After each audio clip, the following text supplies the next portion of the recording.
del libro de los Hechos de los Apóstoles. Vamos a hablar hoy de 4 experiencias vitales de una iglesia. 4 experiencias vitales que toda iglesia debe tener. Dice la Biblia en los Hechos, el capítulo 2, versos 41 al 47 inclusive. Leo para todos. Así que los que recibieron su palabra fueron bautizados y se añadieron aquel día como 3,000 personas y perseveraban en la doctrina de los apóstoles, en la comunión unos con otros, en el partimiento del pan y en las oraciones. Y sobrevino temor a toda persona, y muchas maravillas y señales eran hechas por los apóstoles. Todos los que habían creído estaban juntos y tenían en común todas las cosas, y vendían sus propiedades y sus bienes, y lo repartían a todos según la necesidad de cada uno. Y perseverando unánimes cada día en el templo, y partiendo el pan en las casas, comían juntos con alegría y sencillez de corazón, alabando a Dios y teniendo favor con todo el pueblo. Y el Señor añadía cada día a la iglesia los que habían de ser salvos. Aleluya, esa es la palabra del Señor. Esa es la palabra del Señor. Amén. Dígale: Señor, necesito que me hables ahora. Necesito que tu palabra llegue a mi corazón. Oh Dios, ahora abro mi corazón para que tu palabra llegue y penetre y se quede sembrada en mi vida. Te lo ruego en tu nombre. Amén. Amén. Gloria a Dios. Gloria a Dios. Siéntense, hermanos, hermanas, por favor. Yo creo que la vida se afecta positiva o negativamente a través de las experiencias. Uno es las experiencias que ha tenido. Uno está estructurado de acuerdo a lo que ha vivido. Las personas, las empresas, las instituciones, obviamente la iglesia del Señor es lo que es por su experiencia también con Dios. Y hay experiencias con Cristo que nos van a marcar la vida. Hay experiencias con el Señor que nos van a edificar. Hay experiencias que son necesarias para que una iglesia sea lo que Dios quiere que sea. Una experiencia inolvidable que no solamente, hermano, nos ayudará a sostenernos, sino a crecer y a permanecer hasta el día en que el Señor quiera. La iglesia del Señor tiene que experimentar cuatro cosas vitales. Y una iglesia que no tenga esas 4 experiencias, que no viva esas 4 experiencias, no es el modelo de iglesia que se necesita. Vamos rápidamente a mencionarlas y están precisamente extractadas de este texto, de esta porción bíblica que he acabado de mencionar. Primero, la experiencia del aprendizaje de la palabra. La iglesia del Señor tiene que estar estructurada sobre la base de la palabra. Una iglesia tiene que ser bíblica. Una iglesia tiene que estar estructurada sobre la doctrina de apóstoles y profetas. Tiene que ser una iglesia que reciba la palabra. Aquí no podemos vivir de acuerdo a preceptos, conceptos, ideas humanas. Aquí no vivimos de mandamientos de hombres. Aquí dependemos exclusivamente de la palabra de Dios, la cual hay que recibir. Así que una característica vital de la iglesia es precisamente que reciba la palabra, que la reciba. Recibirla es diferente a oírla, porque muchos podrán oír la palabra, pero no se trata solo de oírla, sino de recibirla. Recibir la palabra quiere decir adaptarte a ella, es asimilarla en tu corazón, es apropiarte de ella, es hacer de la palabra tu modelo de vida. Y por eso la iglesia del primer siglo se caracterizaba porque su primera característica era esa: se dedicó a recibir la palabra. Dice que los que recibieron su palabra. Y aquí, hermano, vale la pena decirlo para todos. ¿Eres tú un oidor de la palabra o eres uno que recibe la palabra? No solamente la oigas, no te conformes con escucharla, la palabra hay que recibirla. La palabra de Dios hay que hacerle nido en el corazón, hay que anidarla en el corazón y que se quede allí. Por eso esa palabra hay que recibirla con fe. Y la Biblia dice que hay algunos que la palabra no les aprovechó porque no estaba acompañada de fe en los que la oyeron. Aquí, esa fe de la que se habla es precisamente el hecho de apropiarse de la palabra, de hacerla propia, de decir: esta palabra es para mí y yo la recibo y la tengo en el corazón. La iglesia que tenga esa experiencia de asimilar la doctrina es una iglesia que mantiene viva y mantiene estable. Mire lo que dice el verso 42, y perseveraban en la doctrina de los apóstoles. No se puede concebir la idea de una iglesia sin palabra. No se puede concebir la idea de una iglesia sin una unidad doctrinal. Una unidad doctrinal que también promueve la misma unidad de la iglesia. Aquí todos tenemos que tener el mismo pensamiento. Aquí todos tenemos que tener la misma mente, que es la mente de Cristo. Aquí no puede abrirse un abanico de pensamientos diversos en donde cada quien piense u opine de cualquier manera.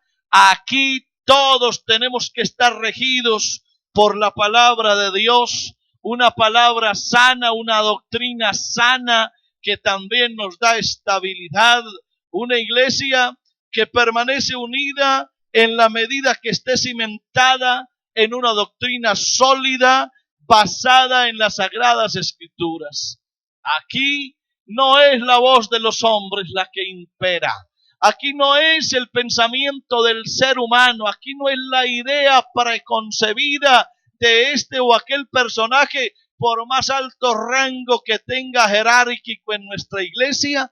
Aquí es la palabra de Dios por encima de cualquier otra cosa. Y si la iglesia aprende esa experiencia vital de recibir la palabra con gozo y con fe, será una iglesia fuerte. Ahora, la principal tarea de la iglesia es predicar la palabra. Pudiéramos dedicarnos a una cantidad de actividades diversas y serían buenas, pero no es realmente la misión de la iglesia. La verdadera misión de la iglesia es predicar la palabra, y por eso con ella se instruye, con ella se exhorta, con ella se consuela, con ella se anima, con ella se vivifica, con ella se salva. Por eso bienvenida siempre será la palabra de Dios aquí en nuestro entorno. Nuestra iglesia es una iglesia bíblica, es una iglesia que tiene la experiencia del aprendizaje de la palabra de Dios. Es posible que seamos ignorantes en muchas cosas. Ignoramos cualquier cantidad de cosas, pero hay aquí algo a lo que sí le prestamos mucha atención y digámoslo con orgullo, con alegría, con satisfacción, y nos gloriamos en el Señor al decir: conocemos su palabra. Esta es una iglesia que conoce la palabra de Dios, que recibe la palabra de Dios, que predica la palabra de Dios, que se basa en la palabra de Dios. Y por eso esta iglesia está viva, y por eso esta iglesia crece, y por eso esta iglesia progresa, y por eso se multiplica, y por eso avanza, porque está fundada en la palabra de vida. Aleluya, como una experiencia vital para nosotros. A su nombre la gloria. Pero aparte de esa primera experiencia vital, hay una segunda que no puede dejarse pasar desapercibida.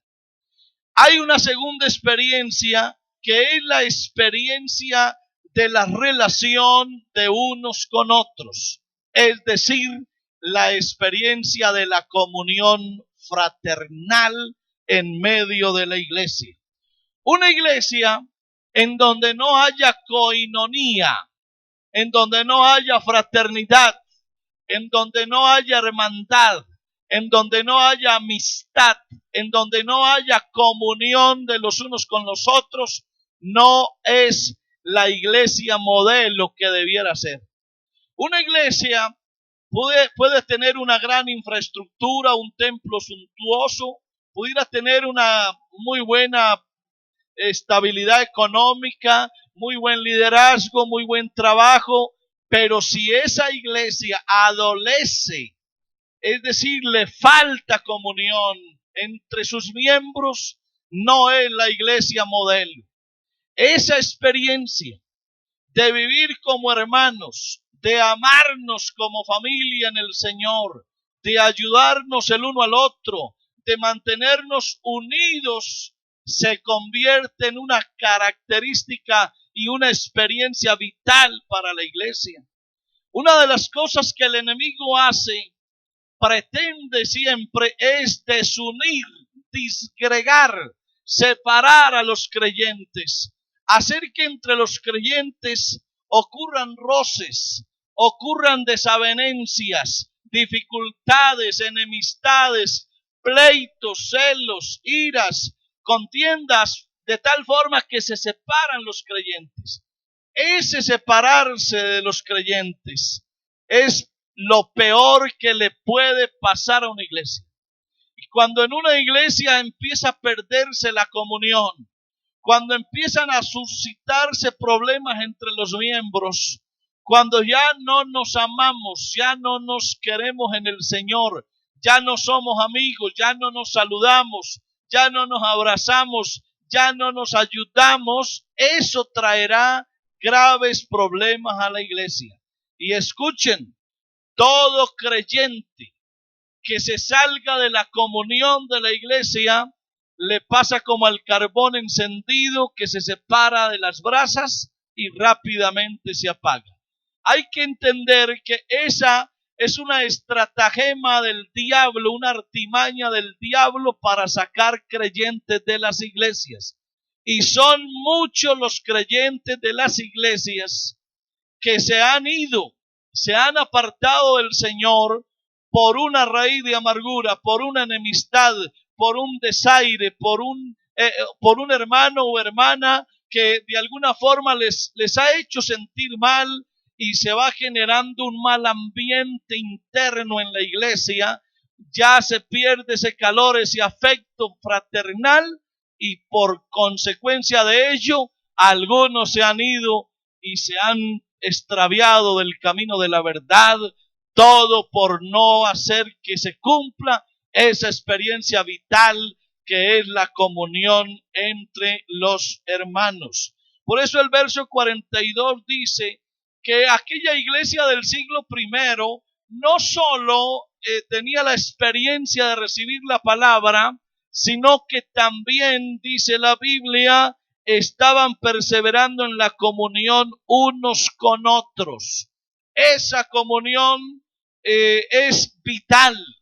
Esa comunión nos protege. Esa comunión nos hace vivir unidos, nos hace crecer y avanzar con fuerza. Así que un consejo doble ahora. Si tú, hermano, te estás dejando afectar por una enemistad, por un desaire, has de saber que esa es una estrategia del diablo para sacarte de la iglesia y no le prestes atención a eso. Y si tú, hermano, con tu actitud estás haciendo sentir mal a alguien en la iglesia, si esa persona se llega a ir de la iglesia por tu culpa, vas a tener un problema grande con Dios. Así que ten cuidado con eso.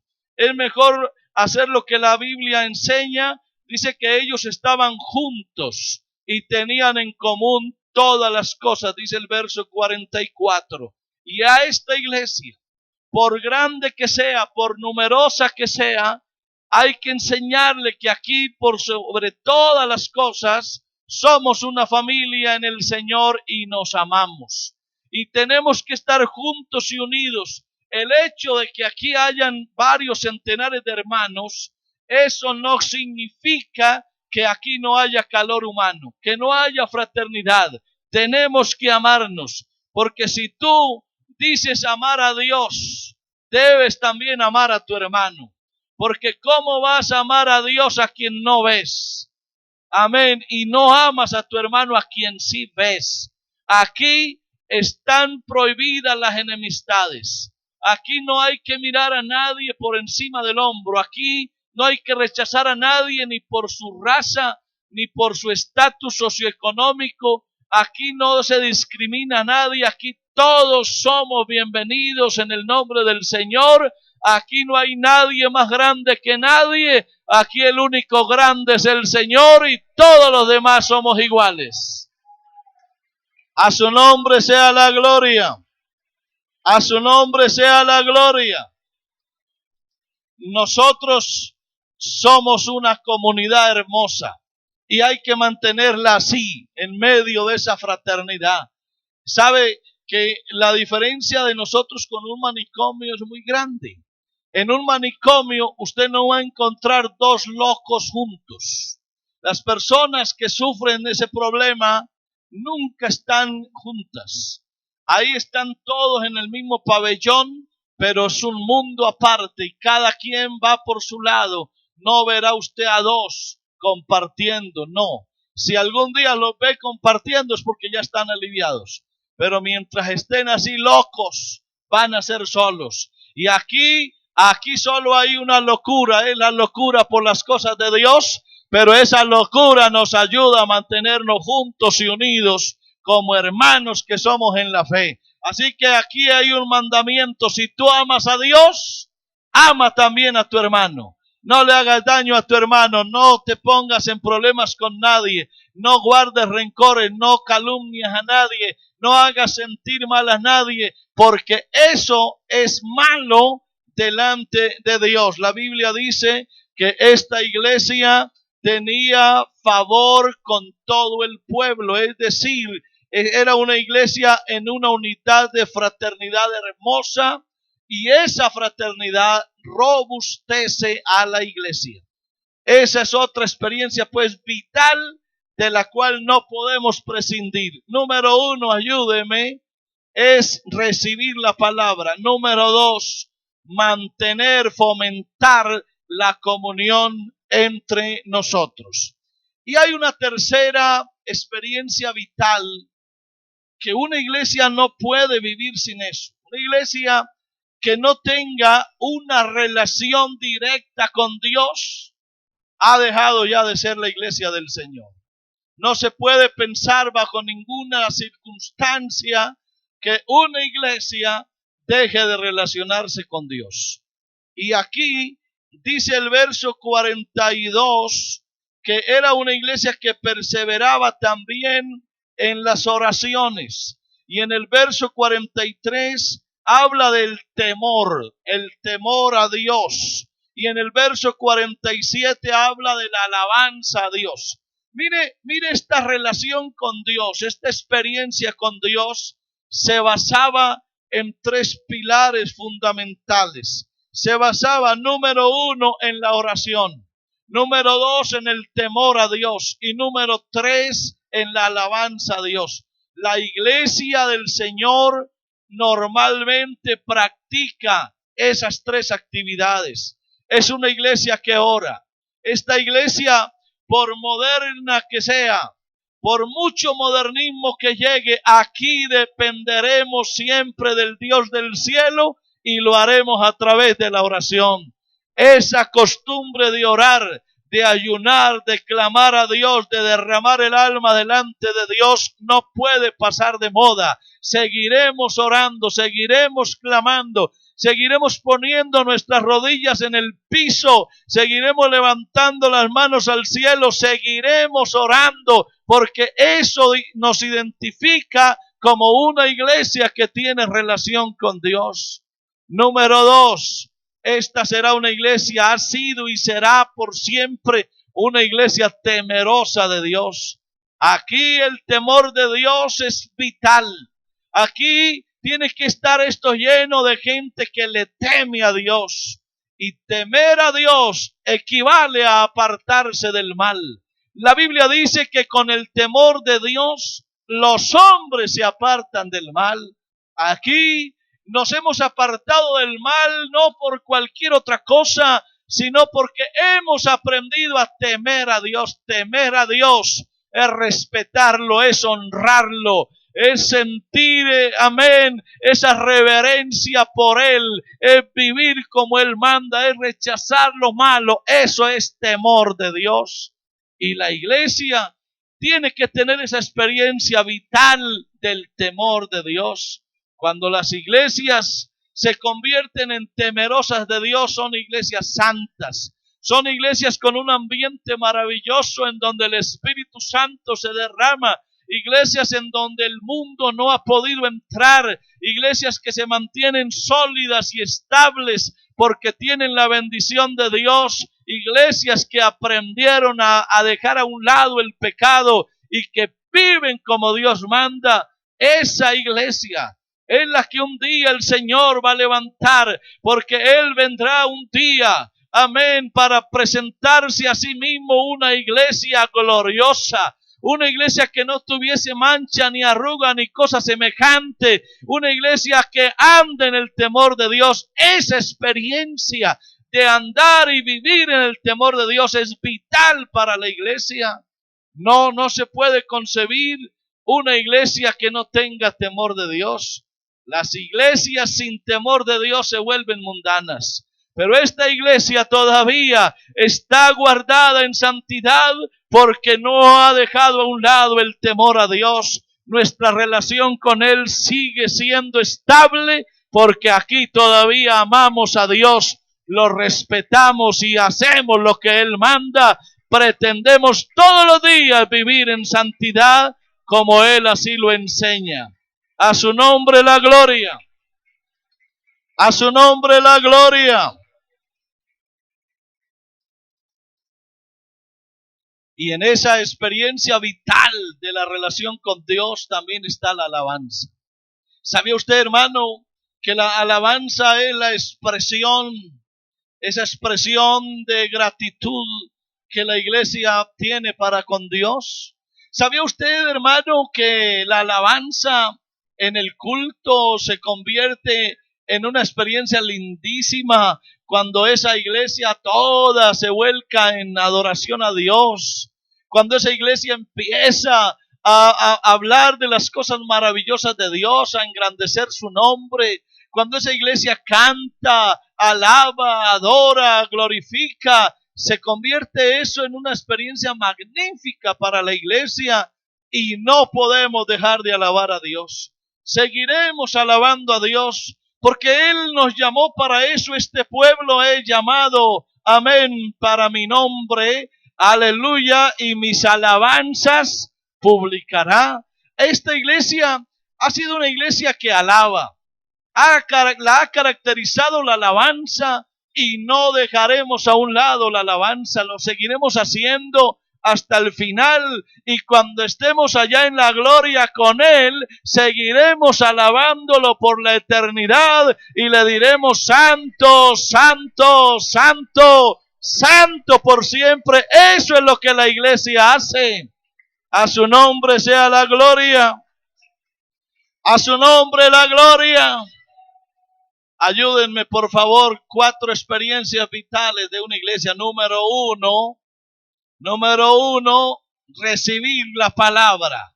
Número 2, alguien que me ayude. Número 2, la experiencia de la relación unos con otros, la comunión.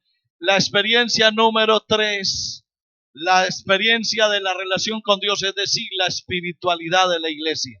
Y número 4, hay algo que la iglesia siempre ha hecho y tendrá que seguir haciéndolo hasta el final, y es la experiencia de testificarle a los perdidos. En otras palabras, es la iglesia que evangeliza. Mire usted, hermano, las 4 experiencias. Número 1, la iglesia que recibe la palabra. Número 2, la iglesia que se ama. Número 3, la iglesia que ama a Dios. Y número 4, la iglesia que ama a los perdidos. ¿Cómo vamos a hacer ese modelo de iglesia que Dios quiere sin predicarle a los perdidos? Esa experiencia de salvar a otros, esa experiencia del evangelismo para que se salve la gente, no se puede evadir. Esta iglesia podrá dejar de hacer otras cosas menos de evangelizar. La iglesia tendrá que evangelizar hasta el último día en que estemos aquí en la tierra. Cuando ya el Señor se las lleve, ahí cesará ya el evangelismo. Pero mientras la iglesia esté aquí, estaremos predicando y evangelizando, porque aquí amamos también a los perdidos. La Biblia dice que esa iglesia del primer siglo era una iglesia que añadía cada día a sus filas los que habían de ser salvos. Dice el verso 41, y se añadieron aquel día como 3,000 personas. Era una iglesia que crecía numéricamente. Era una iglesia que hacía misiones. Era una iglesia en donde cada creyente se convertía en un predicador. Era una iglesia que todo el que creía ganaba a otro. Era una iglesia en donde se reproducían los creyentes como tiene que ser. Dice el verso 44 que todos los que habían creído estaban juntos. Todo el que creía se acercaba, se juntaba y se convertía en un evangelista más. Y en el verso 47 dice que el Señor añadía cada día a la iglesia los que habían de ser salvos. Pues bien, hermano, quiero decirle que la iglesia en Colombia ha sido formada así.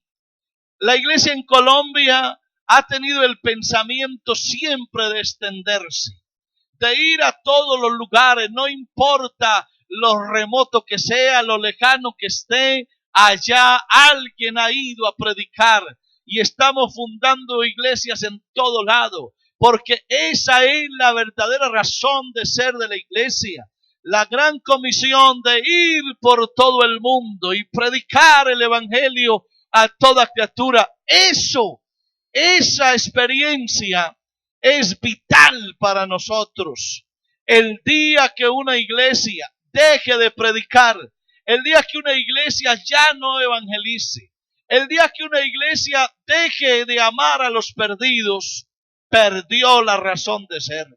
Ya no es el modelo de iglesia que Dios quiere que sea.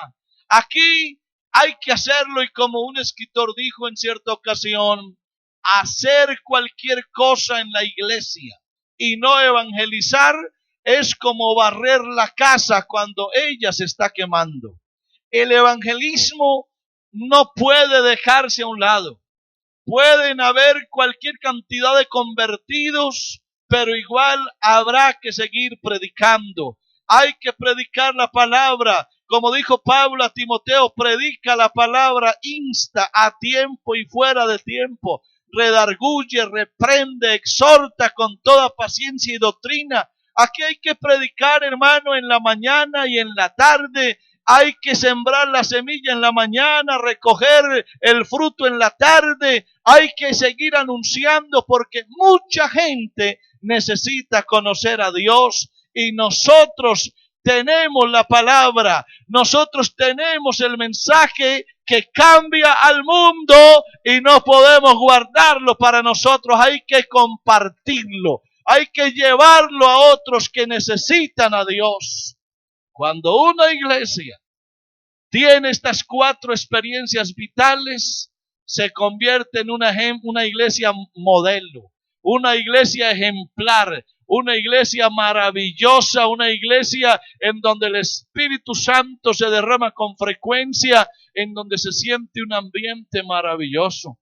Pero quiero decirte, hermano, que la iglesia no es un lugar, la iglesia es un pueblo. Escúchalo bien, ayúdame, dilo por favor. La iglesia no es un lugar, la iglesia es un pueblo. La iglesia no es un edificio, la iglesia es un cuerpo. Y cuando aquí hablamos a la iglesia, te estamos hablando a ti, Dios me está hablando a mí, porque aquí no se trata ni del lugar ni del edificio. Aquí se trata de un pueblo, aquí se trata de un cuerpo, aquí se trata de individuos que somos y que formamos la iglesia. Así que cuando decimos 4 experiencias vitales de la iglesia, estamos diciendo 4 experiencias vitales del cristiano, porque tú eres la iglesia, porque yo soy la iglesia. Porque yo no puedo ver la iglesia desde afuera, estoy dentro de ella. Así que no soy yo la persona para mirar la iglesia desde la barrera, como si yo no estuviera allá. Yo soy la iglesia. Así que si la iglesia está llamada a recibir la palabra, quien tiene que recibirla soy yo. Si la iglesia está mandada a tener comunión, soy yo el que estoy siendo exhortado a tener comunión con mi hermano. Si la iglesia está siendo llamada para tener una relación con Dios, amén, en la oración, en el temor y en la alabanza, soy yo el que tengo que hacer eso. Si la iglesia está llamada a evangelizar, en ganar a los perdidos, soy yo el que tengo que hacerlo. Así que no mires estas 4 experiencias vitales de la iglesia como de ellos, como si la iglesia estuviera allá y tú estuvieras acá. No es esa la manera de mirar a la iglesia. Tú tienes que mirar la iglesia estando tú en el seno de ella. Tú eres la iglesia. Tú no puedes decir, es que a esta iglesia le falta recibir palabra. Es que esta iglesia eres tú. Tú no puedes decir, es que en esta iglesia no hay buena comunión, porque eres tú el que no la tiene. Tú no puedes decir, es que esta iglesia no es espiritual, no tiene una buena relación con Dios, porque eres tú esa iglesia. Tú no puedes decir, es que aquí no se ama a los perdidos, porque eres tú el que no los ama. Aquí hay que ver la iglesia desde adentro y no desde afuera. Tú tienes que entender que tú eres la iglesia, que la iglesia no es un lugar, la iglesia es un pueblo y tú eres ese pueblo y ese pueblo está conformado por individuos, por personas, así que no esperes que la iglesia cambie, tú tienes que cambiar. No te quejes de la iglesia, no murmures de la iglesia, no critiques la iglesia porque te estás autocriticando, porque te estás autocensurando, porque estás señalando a otros cuando eres tú el que tiene el problema tal vez. Eres tú el que tiene que cambiar. Alguien podrá decir, yo me voy de la iglesia porque en esta iglesia no se recibe la palabra. Posiblemente alguien dirá eso, pero cuando tú te vas por eso es porque eres tú quien no la recibe. Pero palabra de Dios hay en abundancia. Palabra de Dios hay en abundancia para que la recibas. No digas que la iglesia no la recibe. Cuestiónate tú mismo si la recibes o no. Nunca digas, Yo me voy de la iglesia porque es que en la iglesia no hay amor, porque en la iglesia no me aman, porque en la iglesia no hay comunión, porque tengo enemigos, porque ya hay gente que no me quiere, porque ya hay algunos que no me saludan. No te vayas de la iglesia por eso, porque eres tú el que está en el problema. Eres tú el que tiene que solucionar esas cosas y vivir la comunión con los hermanos. Si tu hermano ha pecado contra ti, si alguien te ha ofendido, no te vayas de la iglesia, ve y lo buscas y te pones en paz con Dios y con tu hermano, porque algún día tú vas a ir al cielo. ¿Y cómo te vas a ver en el cielo con alguien que hoy aquí es tu enemigo? Por eso arregla tus cosas y antes de venir al altar a traer una ofrenda, debes ir a buscar a tu hermano, el que te ofendió a ti, y ponte en paz con él y verás cómo la vida se te vuelve hermosa. Cuando pienses que aquí no hay alabanza es porque tú no te metes en ella, pero alabanza sí hay.